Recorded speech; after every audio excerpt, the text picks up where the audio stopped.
1, 2, 3 o'clock, 4 o'clock, rock. 5, 6, 7 o'clock, 8 o'clock, rock. 9, 10, 11 o'clock, 12 o'clock, rock. We're gonna rock around the clock tonight. Our guest today is Colin MacKenzie. Now, Colin MacKenzie was a sports broadcaster and radio sports journalist with Radio New Zealand Sport via the 3ZB Christchurch network and later the network in Wellington. Good evening to you, Colin. Hi, Dion. And it's nice to have you here. Now, Colin, you'd like perhaps to take us through a wee bit about your life as coming up to when you became a journalist and some of your sports events, some of the things you liked in music, because you actually came through the rock and roll era, didn't you? It was a fabulous time. There was so much. I mean, I loved the overseas stuff. I loved Buddy Holly, Everly Brothers, but I was a real hometown boy, real fan of Max Merritt and the Meteors, Ray Columbus and the Invaders. You weren't allowed to admit publicly you liked both, were you? That'd be one or the other. It was like a Mods and Rockers thing. And, of course, Dion Murphy. Well, good times locally with the music. Colin, I think what we'll do is we'll go right back to where you lived as a boy and take us through from there, perhaps. I came from Timaru about the age of 8, moved to New Brighton, grew up in New Brighton, North New Brighton Primary School, North Beach Surf Club. Just loved both. It was just a fabulous time to be growing up in the eastern suburbs. So you went to North New Brighton School, you played a bit of rugby there? Very badly, yes. I loved it, and I enjoyed rugby, I enjoyed the school, and I enjoyed the beach and the swimming pool. I loved it. So when you say the beach, what activities were you doing there? Were you? I remember the North Beach Surf Club from about the age of 10 or 9 or 10, right through till many years still. Now, when you left school, what did you begin? Where did you finally do most of your work here in Christchurch? Well, I started off. I worked for Marlin Carpets when I left school. The idea of perhaps going to university later on. But then I got the idea of going to Australia when I turned 21 to go to an ABC announcer school in Orange. So I went over there at 21, never got out of Sydney, come home licking my wounds physically and financially, and then moved into hotels as a barman at the Esplanade in New Brighton, then as a training manager, and stayed in hotels for quite a few years until I went into broadcasting. And so were you originally with Christchurch and stayed in Christchurch for the broadcasting at 3ZB, was it? Yes, Dion. Started in 75 at ZB here in Christchurch. Did 3 years there, absolutely loved it. Then the opportunities were in Wellington. So I suppose you'd be called a radio journalist, would you be, or both. Sports journalist? Well, I think the term might have been sports journalist, but it involved both broadcasting and journalism. So I was lucky to get in. You wouldn't do it now. But then it was a good job. You had to be everything. And you went to Wellington then for the network up there? Yes, there was the network broadcast up there from 1978, and you had to branch out. There's a lot of people. There's 14 people there, and you had to do a lot of different things. So you had to branch out and be everything. So you mentioned earlier that you actually did some of the sports stints with the rugby league, New Zealand Kiwi rugby league team overseas, Colin. When I went to Wellington, of the 14 guys in the office, 12 wanted to do rugby. I can understand that, yes. But no one wanted to do rugby league. So I said, okay, I'll do rugby league. And got into it, and then the trip started from about 82. And there were tours, and it was a great life, great thing to be involved in. So the 1982 tour was of Australia, wasn't it? Yes, my first trip to Australia in 82. So how did you find that? I mean, how did you find the Australians? They were great. At that stage, New Zealand sport was still coming to grips with treating the media. But over there, it was a real education. The media were treated very, very well indeed. And it was a real turnabout. And also a different approach to the sports broadcasters over there. You see it now. You'll see people on TV also doing breakfast show radio over there. They were doing that then, back in 82. Gosh. And I said to one guy, I see you here and I see you there doing everything. He said, you've got to, mate, you've got to build up a package. Right. And I learned about building up a work package.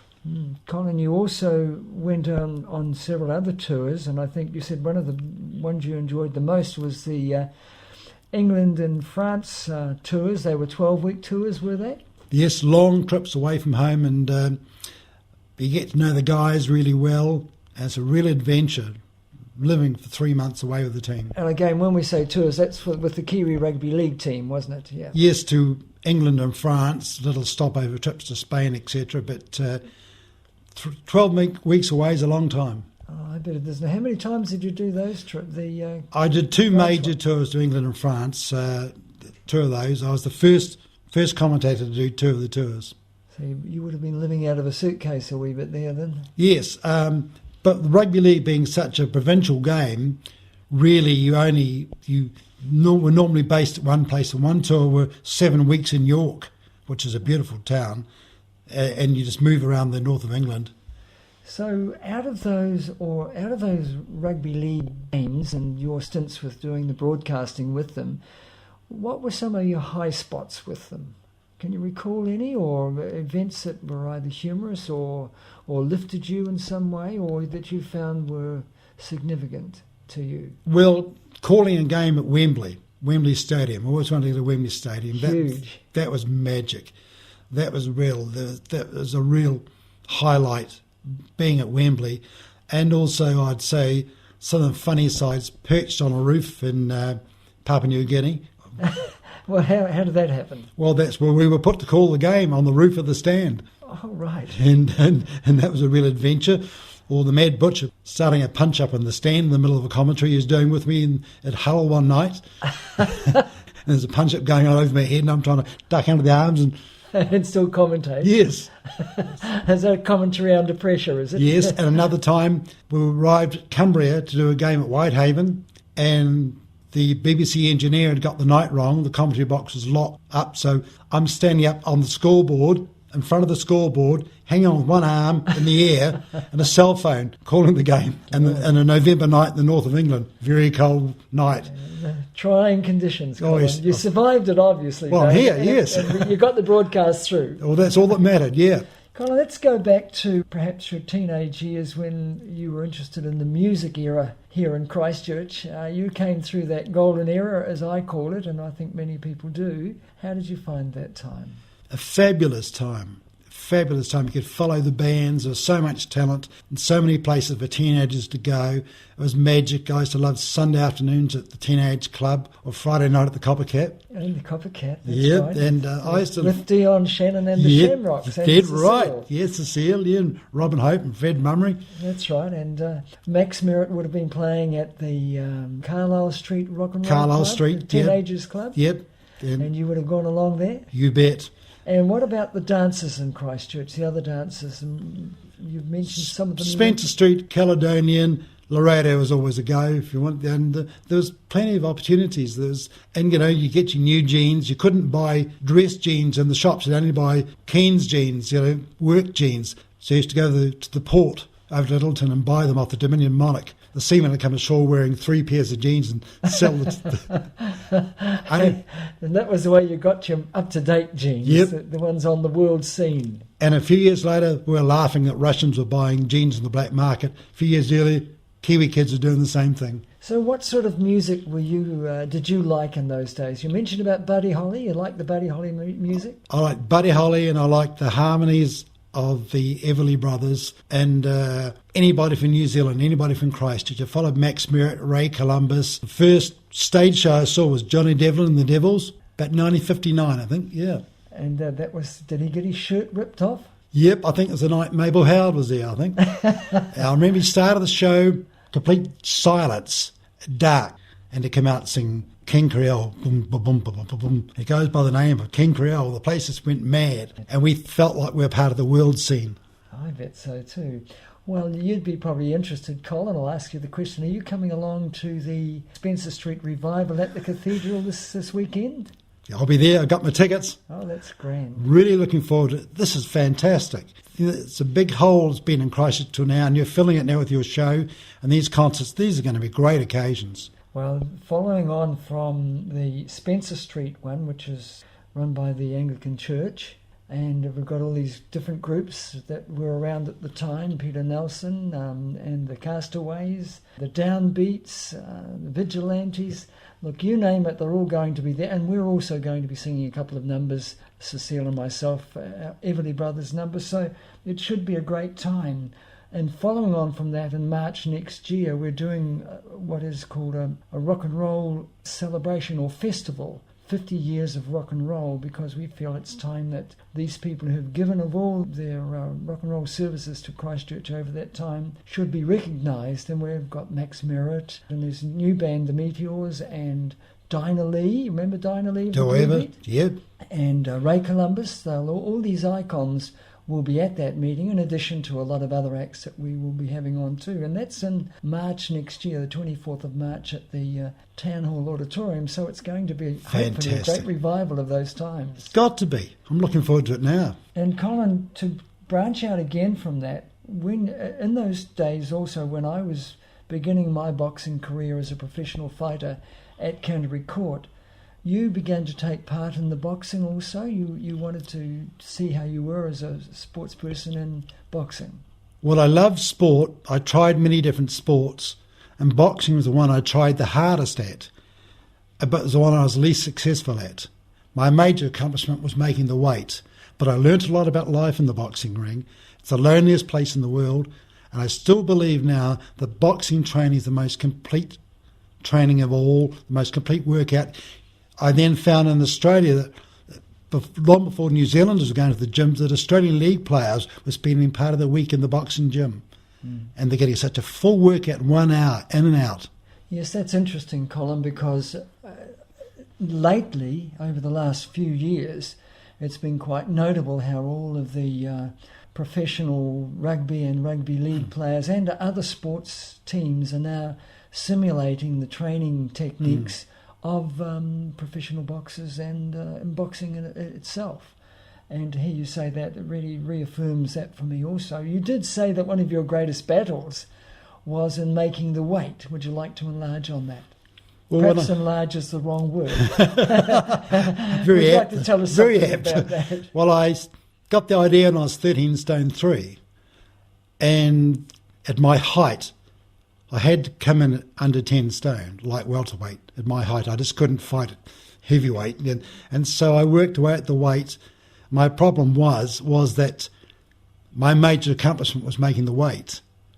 And I really wasn't learning a lot of boxing skills, but I got genuinely very, very fit. And for the first time in my adult life, I could walk into my clothes off a peg. Oh, that's amazing. But it's a great education. I think the other thing too that you've got to take some credit for, you said that your greatest battle was getting the weight off from 13 stone 3 to the 10 stone welterweight limit, which is really quite an achievement. But there is also the fact that you took part, because sometimes the hardest thing is when you get in that ring and you turn around and you look at everybody out there that are all, you think, are waiting for you to make a fool of yourself or show that you're a coward or something like that. So I've always said that anybody that can get up there and get in the ring, regardless of winning or losing, that is a tremendous achievement. I think you're right. It was Joe Louis said they can run but they can't hide, because there's nowhere to hide in there. No, you're Most right. exposed place in the world.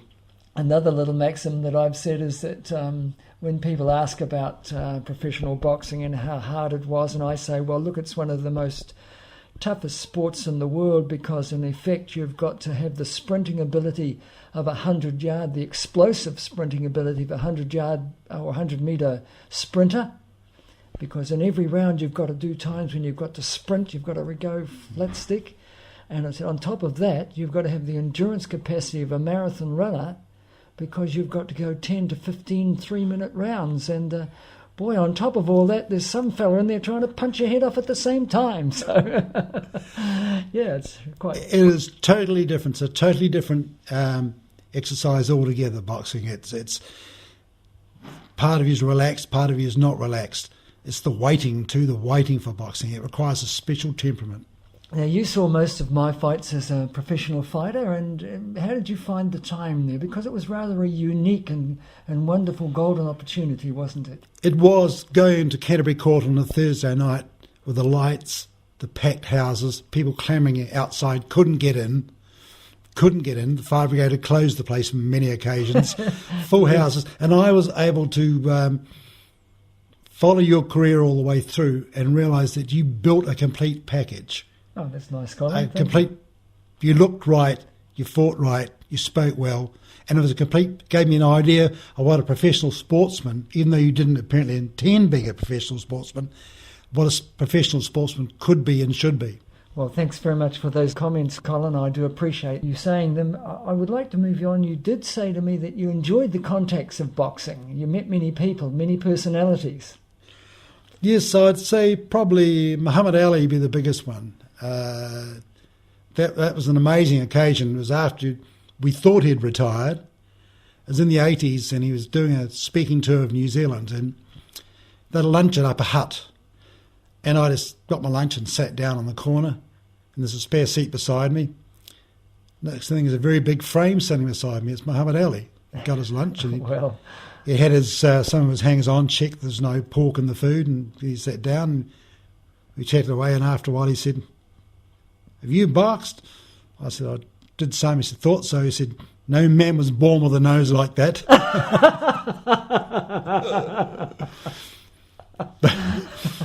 Well, that's all I could only laugh. What else could I do?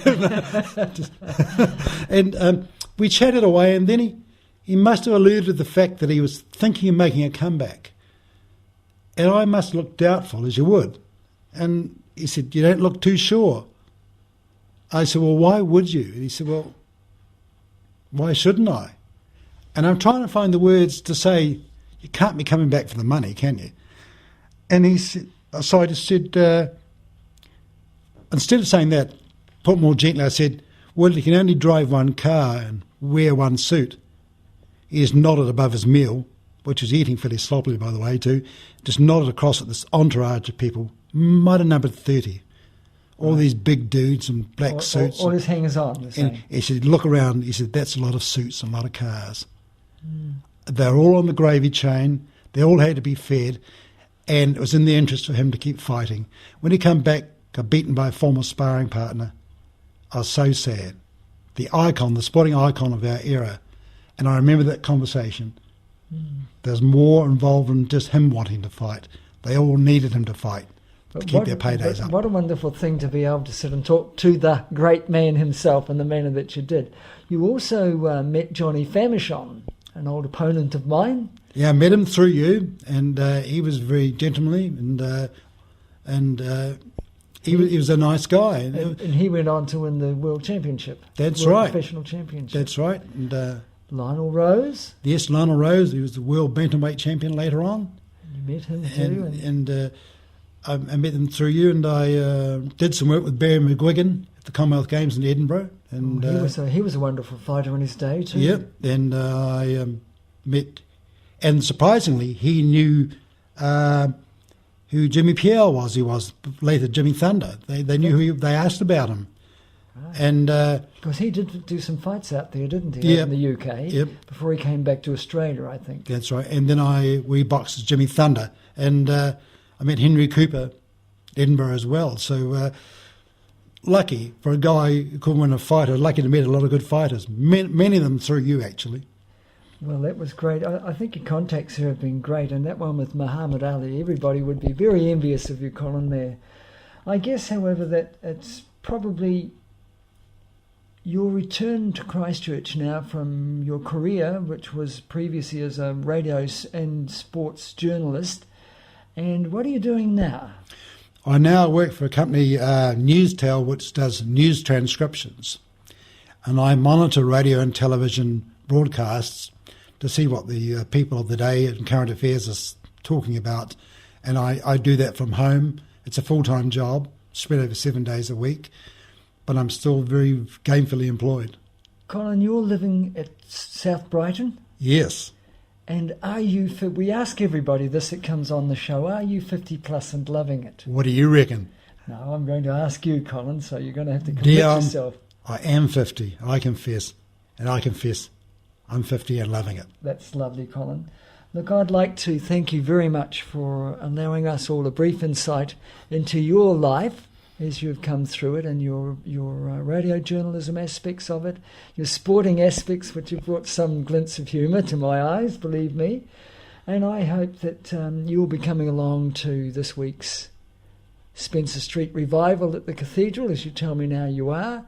And more importantly, also, I hope that you will remember next year we're having the Rock and Roll Festival of Rock and Roll, 50 years of rock and roll at the Town Hall Auditorium, and that'll be on the Saturday and Sunday, 24th and 25th of March.